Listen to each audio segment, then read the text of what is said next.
I mean, I think finding a team that you can really trust is so crucial.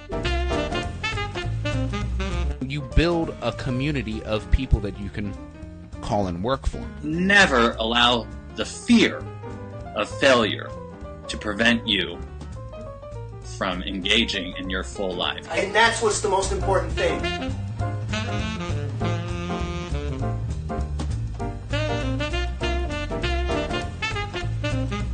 I'm Ryan J. Slater, and I'm an actor CEO. Hey, I'm Elizabeth Maxwell, and I am an actor CEO. I'm Mark St. Cyr. Derek Satterberg. Lauren Myers. I'm Alex Brill. And I'm an actor CEO.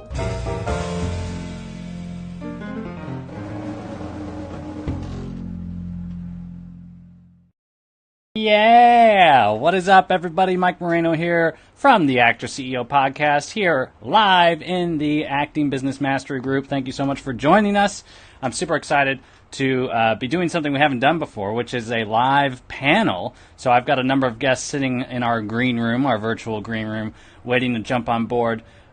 If you like what you're seeing with this live panel, with some of the live interviews that we've been bringing on, we've brought some casting directors, talent managers, lots of people to the Facebook group first. So you're seeing anything that goes out on the Actor CEO podcast or anywhere else, you actually get to see it here first in the group. If you like it, go ahead and give us a thumbs up, give us some comments, and let me know, because I would love to bring more content like this to you. If you really like it and want to share it with your peers, make sure they know about the group, and then they can come on over and join us for this talk right now, or for any of the others that we have in the future. So go ahead and feel free to share the group, and let everybody know about what's happening here. So first of all, I'm super excited because, like I said, this is a new thing, so hopefully the Facebook gremlins or the internet gremlins don't get the best of us, but I think we're going to have a good show today. I've got a group of wonderful people. Today we're talking about what it's like to be a performer on a cruise ship, and the before, during, and after of that type of experience. It's an experience that not a lot of people, unless they have actually been involved with it, really know what it's about. It's hard to wrap your head around what that audition process might be like. It's hard to wrap your head around what that extended contract might be like, and what it means to keep working in that environment, what it means to then take that work that you've done and how to translate that so that everybody else outside of that cruise ship industry knows what you've done, knows what you've been capable of. Because generally speaking, you do a lot on a ship, and generally speaking, you have a lot of skills that get developed and a lot of things that are really cool and really pretty exciting that you can share with the casting community, but you need to make sure that you know how to talk about that. So that's what we're going to talk to our wonderful guests here today. Over here on my little Zoom application, I've got Barry K. Aloha, I've got Jay Wilkinson, and I've got Shane Salk. I'm so excited to bring you guys on the show. Thank you so much for joining me today. So we'll just run down the line here and get everybody to introduce themselves, who they are as an actor, and of course, what your experience, where you worked on in terms of your cruise ship experience. And Barry, I would love to start with you. Take it away. Sure. I've worked regionally, I've worked internationally in theaters. Last year I worked at the Châtelet Theatre in Paris in a Brendan musical orchestrated by Alex Lacamoire. But in terms of cruise ship experience, I've worked on and off for the last 6 or 7 years for Holland America Line and for Seabourn. And because of them, I have visited almost 90 countries. Wow. 90 countries. That's incredible. Jay, take it away. Great. I am Jay from Tennessee, actor based in New York now. I have done 4 contracts with Norwegian Cruise Lines. Other than that, I have done a lot of reviews as well as some regional theater work. That's my life. Awesome. Mr. Shane Salk. I'm Shane Salk. I lived in LA and worked in LA. I live in New York now. I've worked theater and film in both of those locations, and as far as cruise lines go, I worked for Disney Cruise Line, which, if I understand correctly, is a little bit different experience than most of the other ones as well. Okay. Yeah. Yeah, very cool. So, again, thank you all so much for joining me and everybody else in the group and sharing your experience about this. You know, one of the, as Shane said, you know, sometimes certain cruise lines are different. There's different things to expect. So I'd love to start off with what one can expect, or what you should expect when, let's say, you see that breakdown come across, whether it's Breakdown Express or backstage or wherever you happen to be, whether you're in Los Angeles or New York City, two of the places, the very big places that do a lot of this type of casting. When you see that breakdown come, what can you as an actor expect, and what should an actor prepare for in order to make sure that if they do want to commit to doing a cruise performance gig, that they can put their best foot forward in the room? Maybe something that you wish you were told and figured out a little bit ahead of time when you came into the audition room. So, Barry, I would love to start with you. Do you have any tips or tricks, any ideas about that? Yeah, I've worked contracts as what's considered an F1 on both of the cruise lines, and I know that's sort of a relatively standard track across a lot of the different cruise companies. And the F1 track is basically the diva, if you will. And usually there's about 4 singers, and 2 of them are female, 2 of them are male.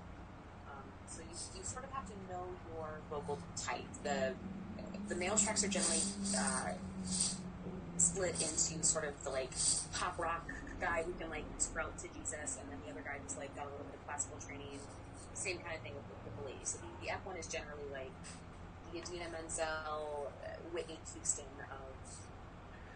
of that sort of configuration. So if you're going in for that track, bring pop. Don't bring Jersey Boys. Don't bring musical theater that has a pop bent to it. Bring pop, legitimate pop to it. If you're going in for what might have a bit of a more classical bent, generally they're not looking for the best thing that you ever sang when you were in Tartufo. They want to hear the prayer. They want to hear something of that ilk. Celine Dion doing operetta. So you have to sort of know where you fall, not only in your vocal range, but also how high can you go.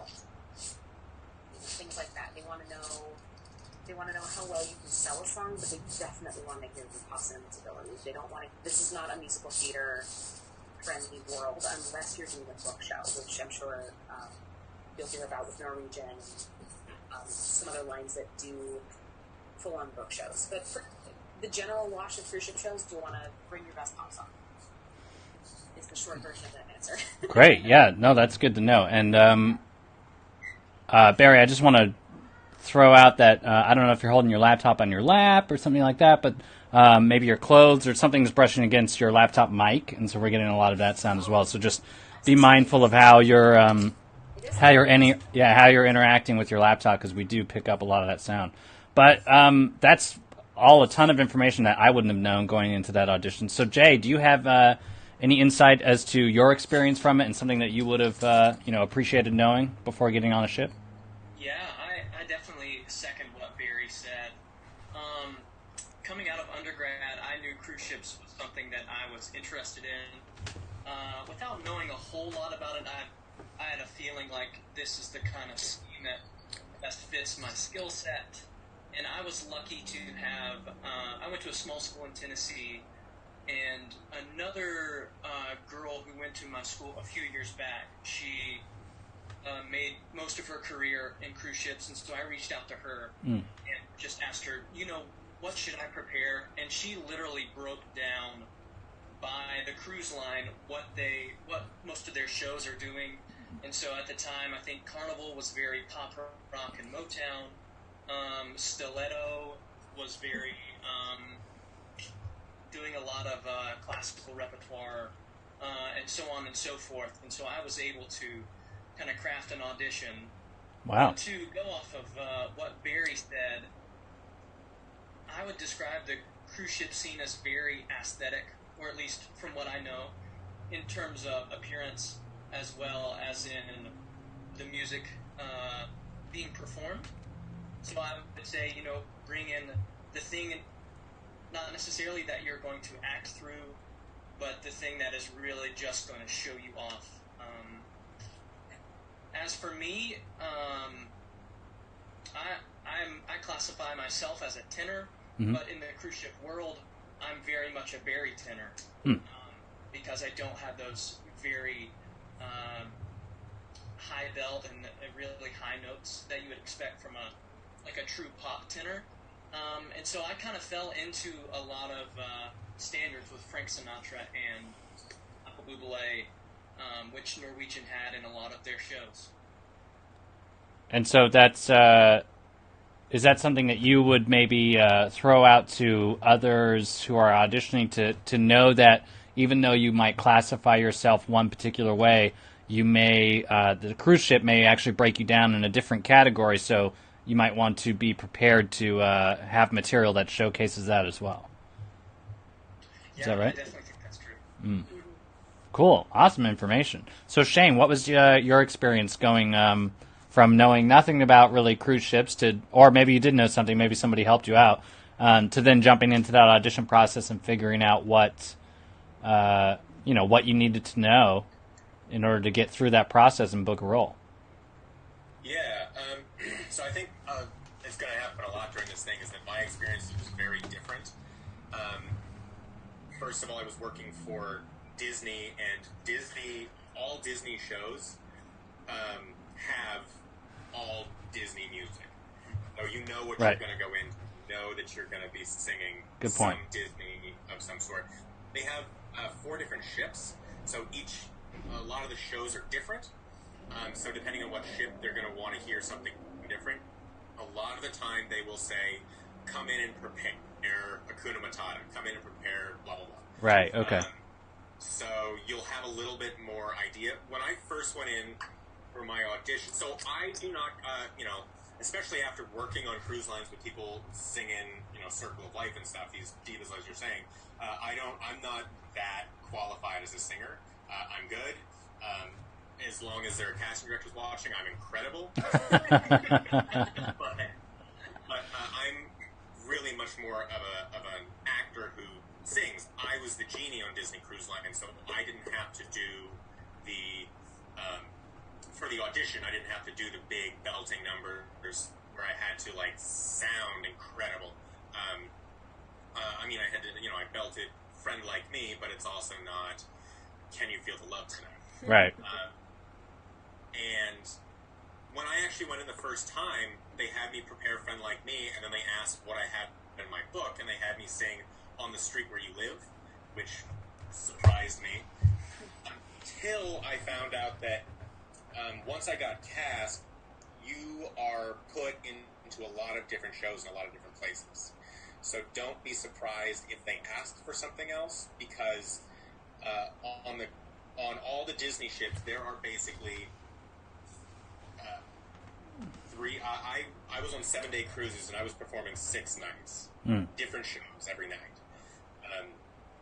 And so I also, you understudy. I understudied Kiss the Girl. I understudied some stuff from Tarzan. So you have to hit those high things, but it's really Disney really controls what they want to hear.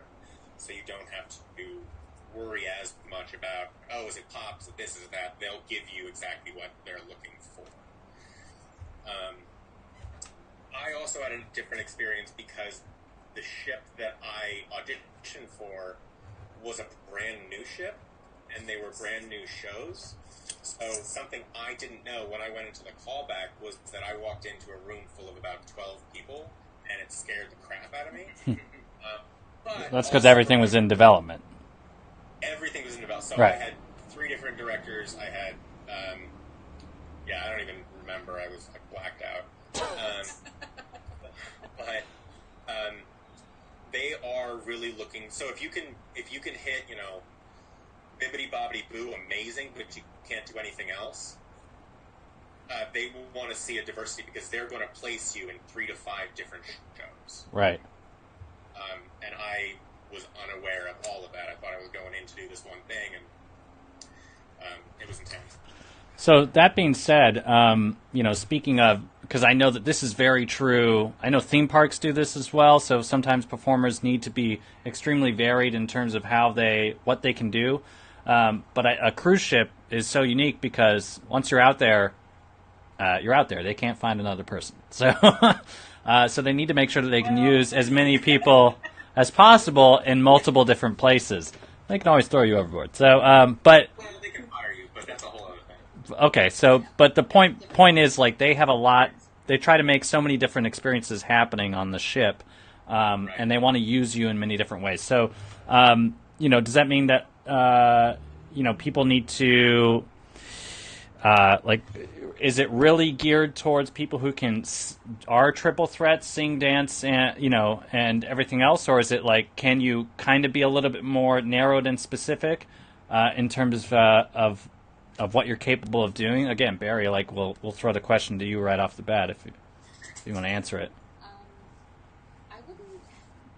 I hesitate to use the term triple threat because and again, I'm sure the gentlemen will agree with me that our different cruise lines have very different experiences. So if anybody's interested specifically in working for Holland or Seabourn, by all means reach out to me and I will give you all the advice I have. So take everything that I say with a grain of salt in terms of the two lines that I've worked for. Mm-hmm. As my particular track, I was never expected to give you a clean triple pirouette into a grand jeté. Like that shit was never happening. Right. Okay. But one of the reasons that I did book the jobs that I did book is that when it came to a movement called for singers, I tended to be more comfortable with movement than other singers. So this is not a park and bark job. For the vast majority of the time, this is not a stand and sing in the spotlight. There will be times when you stand and sing in the spotlight, but a lot of times you're doing some casual, jazz squares and step touches and shenanigans and, doing your thing, and you have to look comfortable on stage because a lot of times the singers are basically the stars of the show. And I think it's very similar in NCL as well, where the dancers are kind of your backup squad. Mm-hmm. You're Beyonce, essentially. So you have to be able to own that stage. This is not a supporting role. Mm. If you are hired on a cruise ship, you are an essential part of that cruise ship. You're not there to play second fiddle to anything, which took a little bit of getting used to for me personally because I was used to playing second fiddle or third fiddle in those shows I had done on land. Right. And then suddenly I was expected to be this grand dame. I was like, oh, this is going to be harder than I thought. But then you find your inner diva. It's wonderful. But yeah, no, you have to definitely be comfortable in your body. You have to be able to move. But again, nobody's going to ask you to do any crazy tricks or aerials or anything like that. Although sometimes I have come across in certain calls that be like, are you afraid of heights? Because some shows will have female singers and female singers in harnesses, and you'll be flying across the stage. And on a moving ship, that is terrifying. Yeah. So just be aware. There are a lot of things that are asked of you as a cruise ship performer. None of them overly crazy, but just be prepared for oh, that's the thing you want. Okay. Yeah, that's a good point. So Jay, did you find that movement-wise, let's say, because you've spoken about where you were singing-wise, and there were some changes made there that required adjustment. Not that you couldn't do, but required adjustment. But movement-wise, were you also the way that the ship had laid out your performance track? Did you have to make some adjustments in terms of what you were normally comfortable and always doing on land shows, as opposed to what you did in the cruise show? Yeah, I definitely did. Yeah. Man, dancing was hard.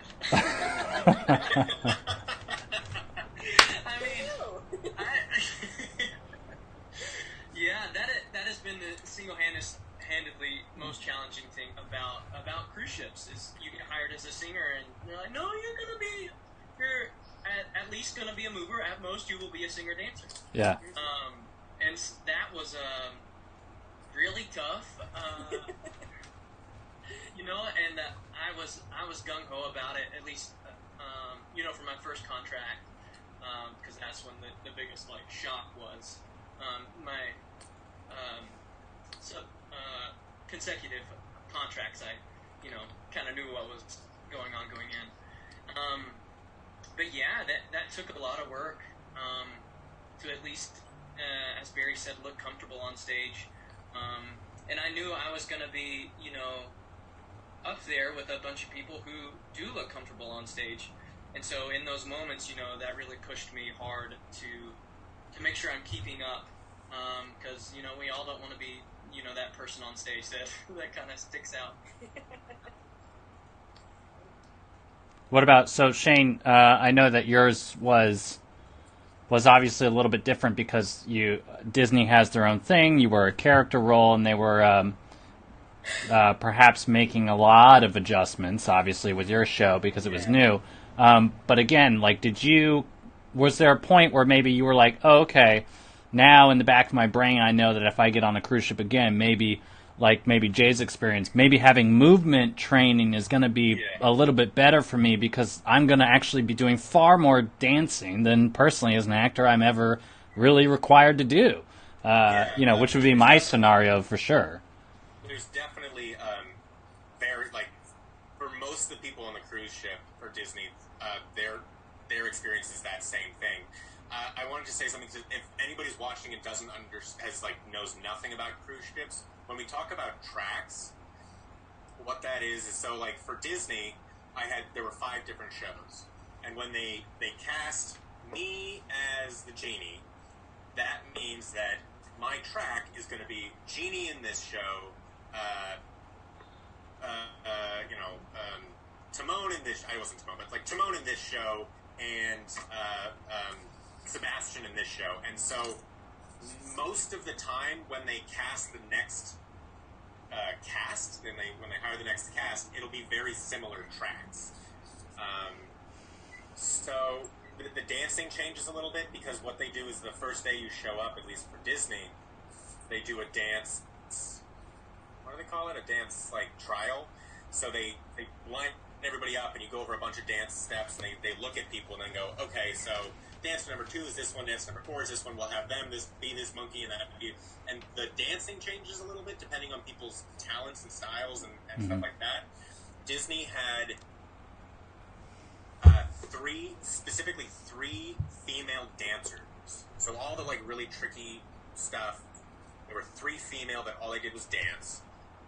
They had 3 male dancers and then a tumbler as well. So, and then they had a lot of singers who were very double, triple threat-esque. So the more you know how to do, the better. Definitely. Everybody's nodding. Everybody's like, yes. The more you know how to do, better. The more you know how to do, the more valuable you are to them. But it does not mean that if you can't do something, you're not going to do anything. And that's a good point. That's a good thing to point out. Yeah. Yeah. Again, I was not. I'm a good mover. I was a genie who jumped around a lot, but I'm not about to do a pirouette, whatever the hell that is. Sounds delicious. Yes. The other thing that is slightly different on Disney than the other ones is that you are a diva. With most of the cruise lines, the shows are like a big draw. So they're like, it's going to be this show, and you're the big star, and this is the big draw. You can go gamble and then watch these shows. On Disney, the shows are a big star, but you will never, ever, ever be bigger than Mickey Mouse. True story. So, don't think you're about to show up on a cruise ship and be the most important thing, because you could be spinning your ass off and singing everything, and if Mickey walked on stage, you are now curtains. It doesn't matter. And that's pretty much true with all of these characters, too. So Disney's a little bit different in that respect, but they are, with the casting of Disney, they are very specific on looks, because they have somebody who's singing this track, and then they're going to double as Cinderella. The other thing about Disney is, so you will see Cinderella in a show on the big stage and stuff. The Cinderella you see out in the lobby and gets signed is the real Cinderella. The person on stage is pretending to be Cinderella. So there's actually 2 different casts on a cruise on Disney. There's the characters, Mickey, Minnie, Donald, the princesses, and then there's the main stage performers, is what we call them, and that's what I did. Right. Okay. Similar. There are two different casting calls as well, so just know that if you're looking at the casting calls. Right, and I think similar to how theme parks break it down, like they call them face characters, and then of course there's like onstage people who are performing in actual shows, which are different than the face characters because they need to be at a different place, they have different rehearsal calls and all this other nonsense that the face characters necessarily don't.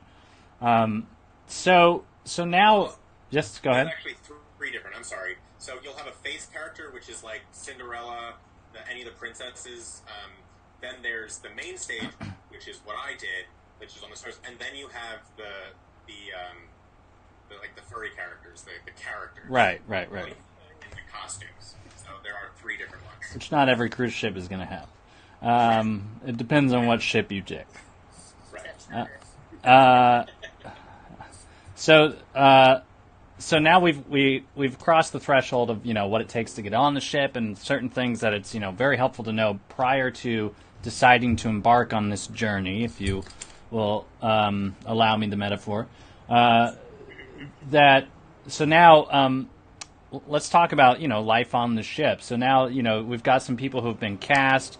You've been lucky enough to get the contract. And correct me if I'm wrong, and this is just coming off the top of my head of what I remember, but if I recall, it's 6-month contracts, and or at least they're generally long contracts. I mean, most people when they get a theater gig, okay, they might work 2 to 3 months maybe. You get a film or television gig, you maybe work 2 to 3 weeks, or maybe a month if you're like really involved in something. And this is something that is quite a bit longer, and not to mention that you of course are also living on the vessel that you are working on. So let's talk about surviving on a cruise ship. And I know this could be a whole podcast in and of itself. So Barry, starting with you, like what would be maybe the top 3 things, or maybe even the top 5 things that you would want to tell somebody if they're like, okay, I got a singing, dancing job on a cruise ship. What are some things that I can do to A, make sure that I'm always in the best shape to do my job, B, make sure that I'm, safe and know how to manage the ship life itself, and C, some things that I can definitely take advantage of that, coming on as a newbie I may not necessarily know, but someone who's like an old hat at it can be like, hey, don't make sure that, when this or this happens that you take this route. So that you can take advantage or leverage your position to make sure that you get all the great experience out of being on this vessel. Sure.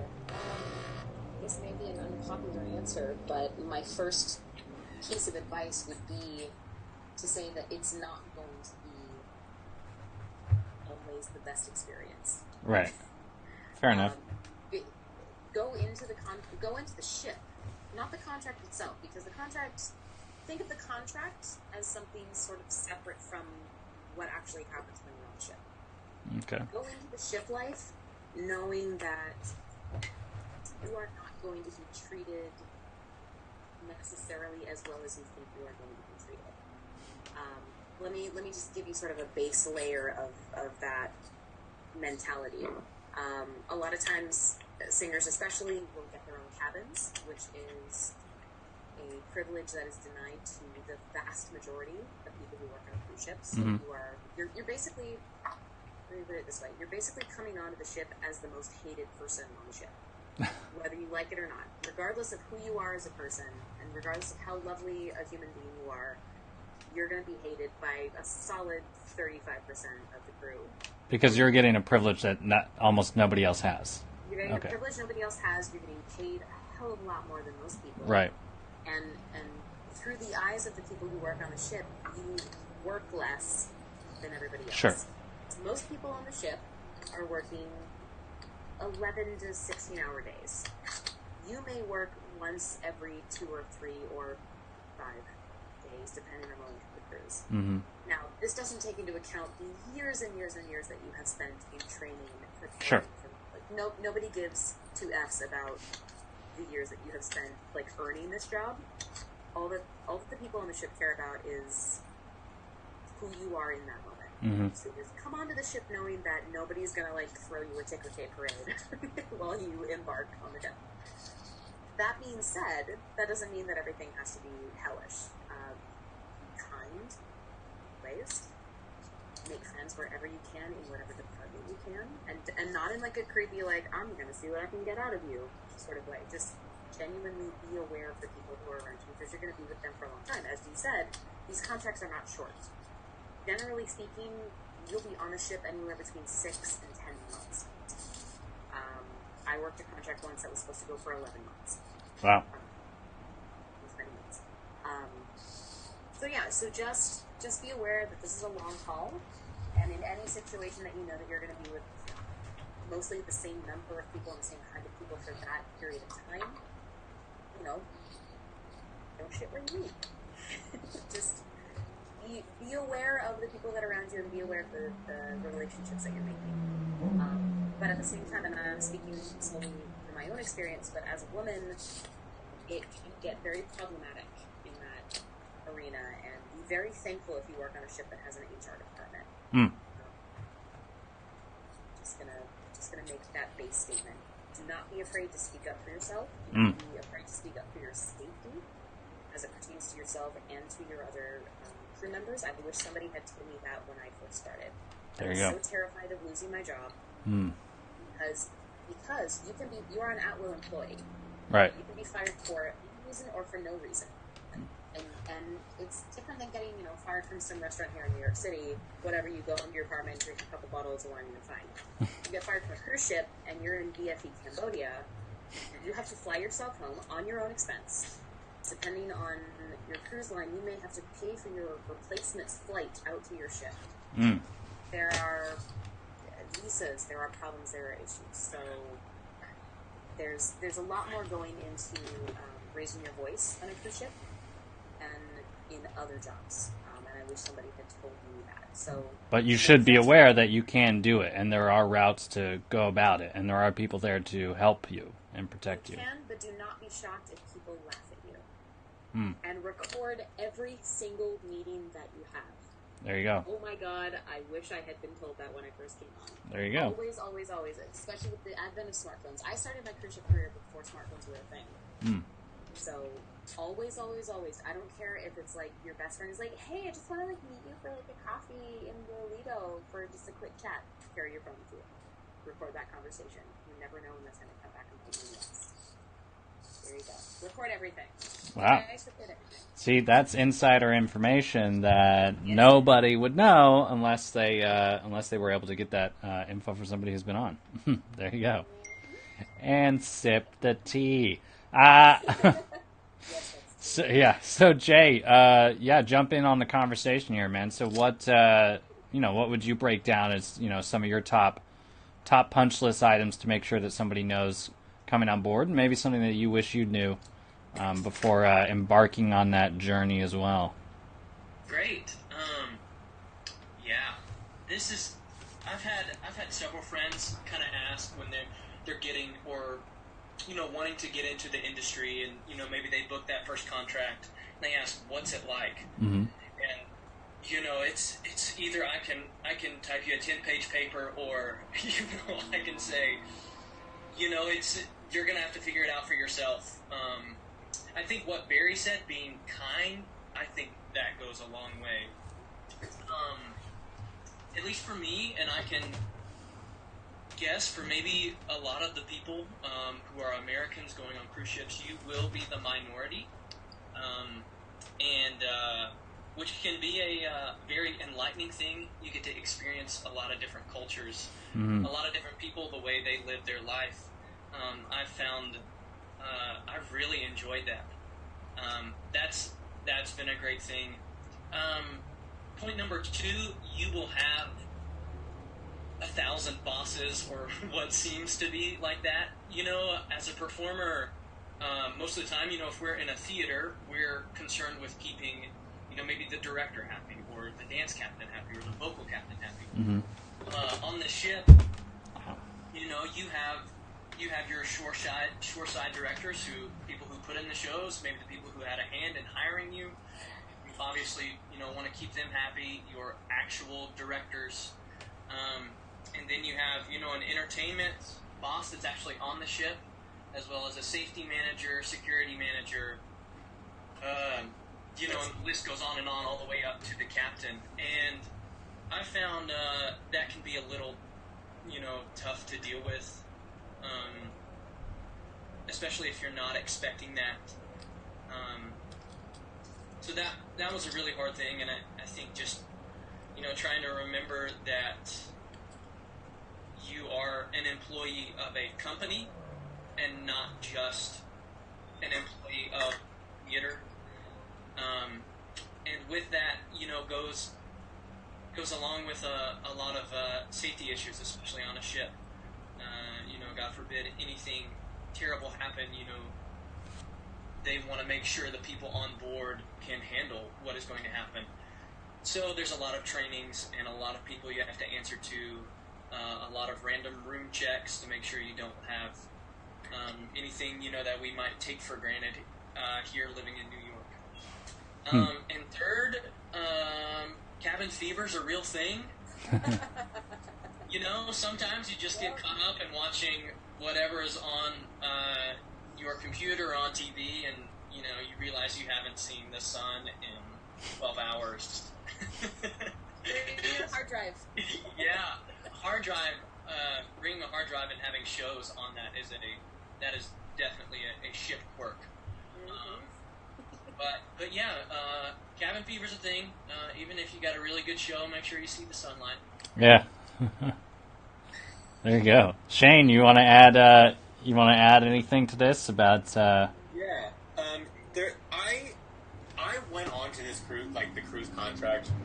I knew that I knew nothing, so I kind of went on going, all right, let's see what this is all about. Like, when they first called me and told me I was asking them this thing, I legitimately was like, all right, who's my roommate? And they don't have, like, I got my own cabin, so I was sort of expecting the worst, so everything that happened to me, I was actually really happy about. Because I got my own room. I definitely agree with bring some entertainment stuff, because I got the entire series of West Wing and watched it over the course of the 7 months. We had 3 months in Toronto rehearsing, and then 7 months on the ship. So it was a 10-month contract, but only 7 on the ship. One thing that I think the being nice is really important. For me, because I was so nervous about showing up, because I wasn't a diva dancer, I wasn't a diva singer, I didn't know what I was, if you get cast on a cruise ship, know that you were supposed to be there. Don't think it was a mistake. Don't second guess yourself. Don't think you're going to show up. I sort of thought I was going to show up and everybody was going to be from the movie Fame. Like, everybody was going to be just perfect. Or, chorus line or something. But, I belonged there. So that was something that was hard for me to get over.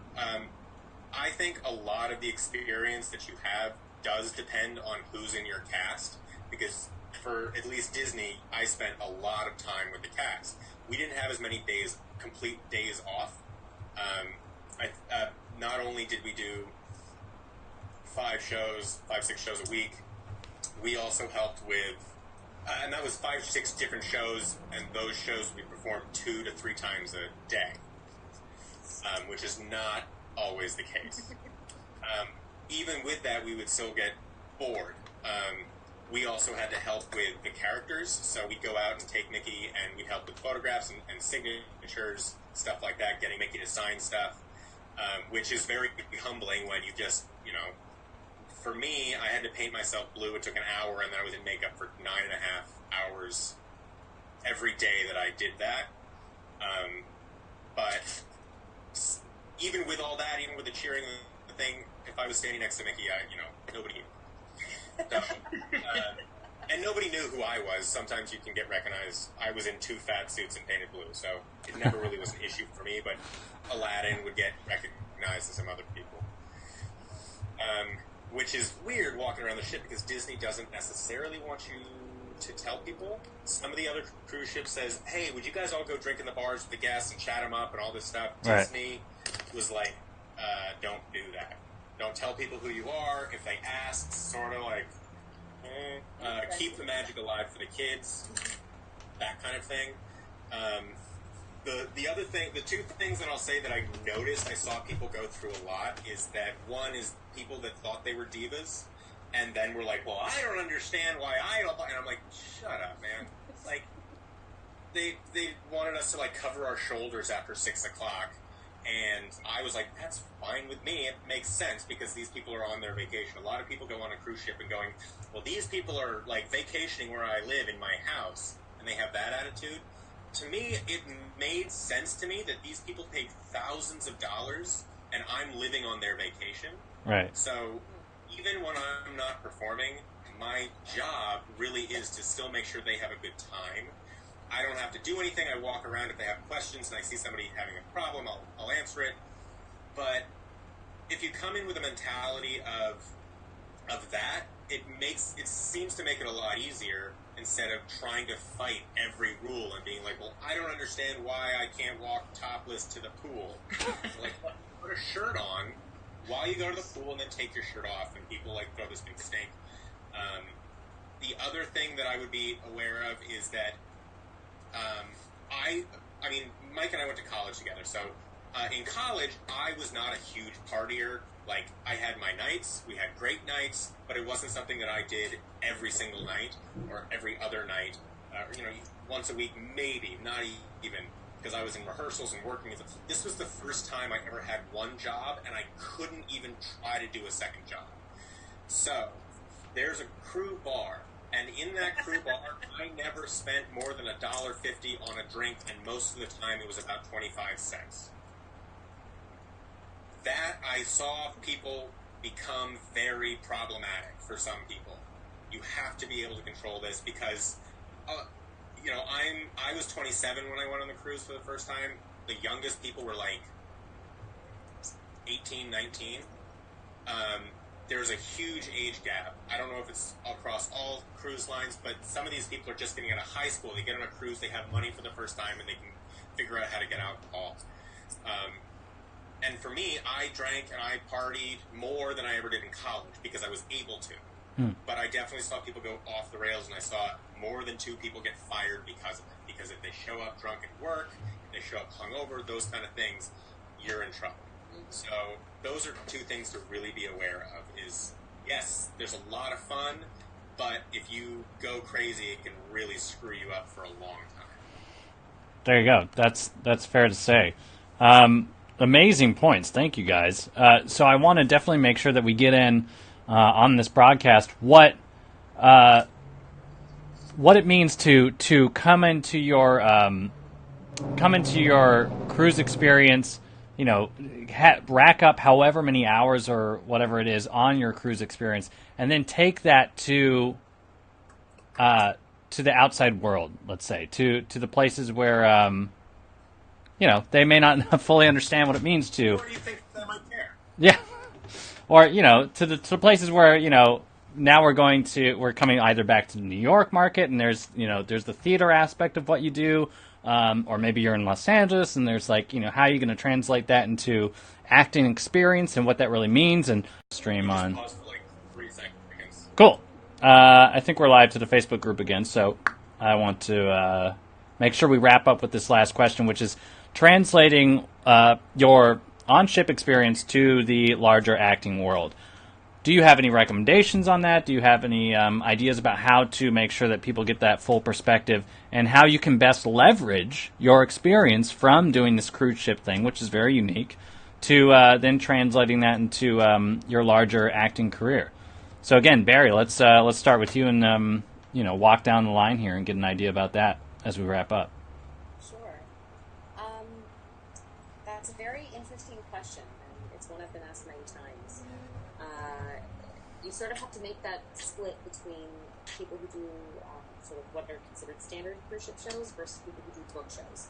NCL and Royal, I know they do Hairspray and Rock of Ages and things like that. So for those shows, you can say, oh, I played Lenny in Rock of Ages. And you can put that on your resume as a book show.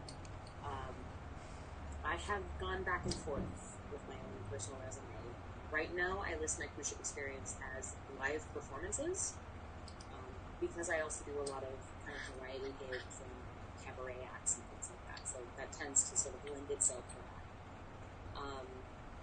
There is, I hate to admit it, but there is still a bit of a stigma Mm. in the theatrical community against cruise ships. Now, cruise ship shows have evolved immensely, even over just like the last 5 years, in terms of quality of performer, quality of performance, quality of show overall. It used to, like, I think a lot of casting directors still have it in their minds as like cruise ship shows of the mid 80s, where it was like just the worst version of a jukebox musical you could think of. Right. And it was like those who can't do cruise ships. And Right. It's really not like that anymore, and the caliber of performer and performance has improved quite a lot. So I feel like that stigma is starting to sort of lessen a little bit, but it's still there. Like, and that's a reality of the business. It is still there, to the point where some performers will not put cruise ship experience on their resume. However, your experience on the cruise ship will translate into your career regardless of whether or not you put it on your resume. For me personally, my vocal range was stretched. My dance ability was certainly stretched. But I went with it, and I learned from it, and I learned what I was capable of. I learned to push my boundaries, and I got the training that was necessary to make myself a more viable candidate. Case in point, when I started cruise ships, I could not belt above a C. And if I were to try to get a job now, if I couldn't belt above a C, I would not have any jobs. Mm-hmm. So in terms of like technical training, I increased exponentially. I also got really, really good at playing to an audience. For a lot of times, the cruise ship shows, they break that fourth wall, and they want you to, like, every time you need a little time away, you want to, like, make contact with the person in the second row, which is something you would never do in Guys and Dolls. Mm. But unless you're the genie and you break the fourth wall like it's your damn job. But it really did, and as somebody who suffers from social anxiety, I found that I rose to the occasion and was able to not overcome it necessarily, but I was able to find ways to work around it, and it has Sure. helped me immensely. So long story short, in terms of like putting shiny gold stars on your resume, cruise ships are not the most, in my opinion, the most stellar option. The skills that you garner from those contracts will help you. Right. Well said. Yeah, well said. Jay, what's your input on our last question here for the evening? Taking it to the, I want to say to the real world, but to the land, taking your experience to the land, and translating it. I will definitely piggyback off of Barry. As hard and as long as cruise ship contracts are, there's a lot of opportunity there. For the most part, like, definitely for me personally, like, dancing and being comfortable, like, throughout the shows, now I am comfortable, at least in a mover call. And, you work with a lot of other creatives. There's a lot of musicians, a lot of comedians on board. There are a lot of people who you can collaborate with. You can write a show, you can write a solo cabaret with a band for free. I think that's like one of the great opportunities, and there's a lot of skills that you can hone there. And also, you think about, most of the time you're going to have a gym that is, maybe 2 floors above you.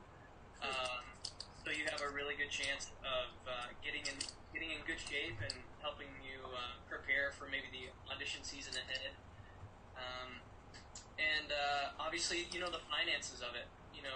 If you're in a good place to save a little bit, then you can put some money aside for when you get back to wherever your home base is. That way, you can really hit the ground running on classes or auditions. So I would say anybody who's interested in it, there's a lot of upside that can be explored. Awesome. Yeah, thanks for pointing out the finances thing, because I've heard other people talk about that, and we haven't mentioned it yet until you just dropped it. But if you can, since you're not necessarily incurring a lot of expenses while you're on board. You of course can go on shore and spend a lot of money, but you don't need to, and you can put yourself in a position where I know some people who basically sublet their place or put their stuff in storage here in New York City and go work months and months on cruise ships and save a ton of money, and then come back and are able to put themselves in a much different position than most of their peers, because they've been able to put themselves in that unique position thanks to this unique contract. So thanks for pointing it out, because it's always very important to remember. Mr. Shane Salk, you want to take us home here? Any ideas about what it means to translate that contract? I agree with everything they're saying. There is a stigma about cruise lines. I don't know where it comes from, but even other actors are like, oh, cruise lines, do I really want to do that? Just to give it a little perspective, I made some amazing friends doing it, and I lived in LA, and moving to New York, if it wasn't for my cruise line friends, I would have had a much different experience. I would have only have hung out with Mike, and that can drive you out of your mind. Yeah, it's not. Just ask my wife. One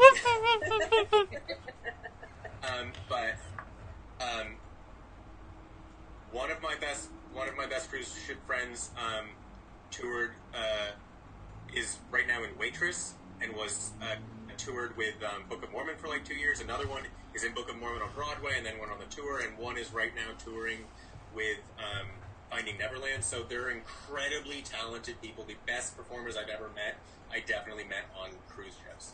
So that stigma is just bullshit.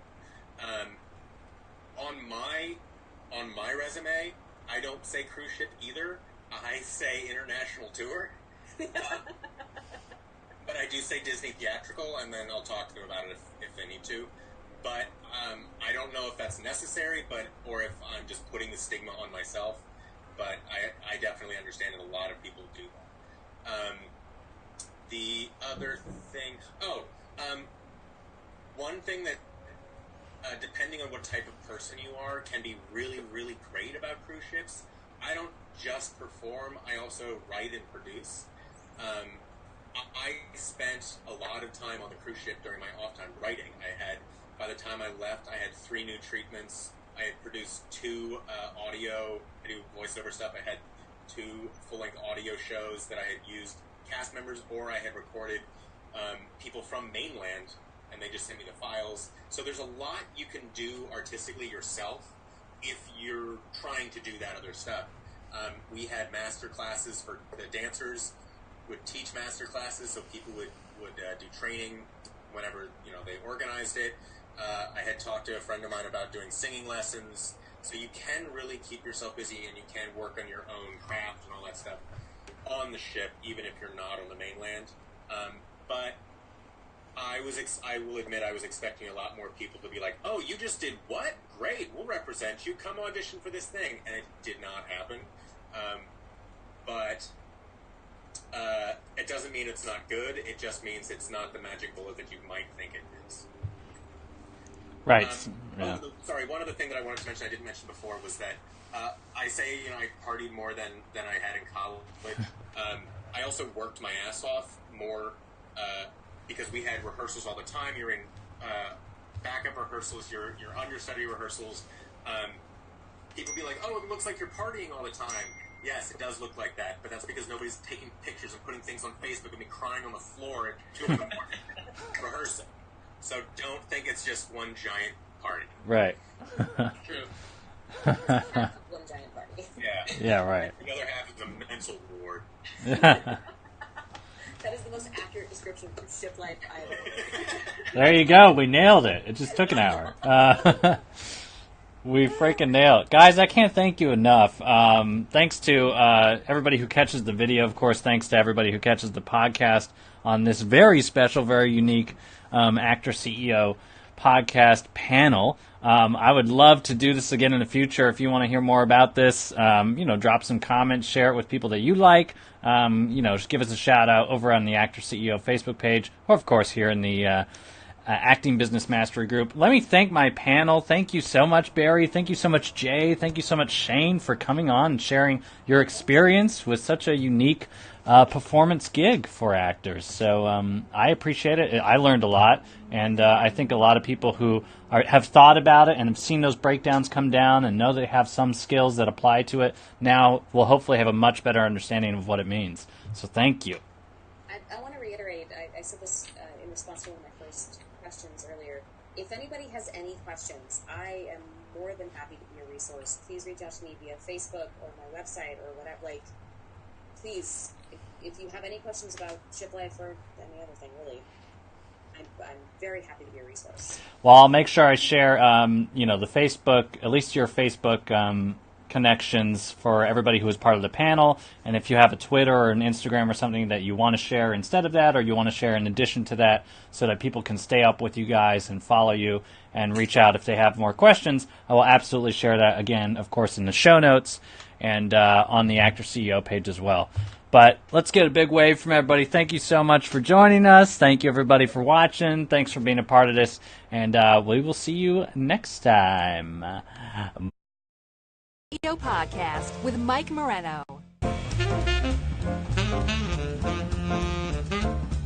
My preparation, out walking, getting back to life. I mean, I think finding a team that you can really trust is so crucial. You build a community of people that you can call and work for.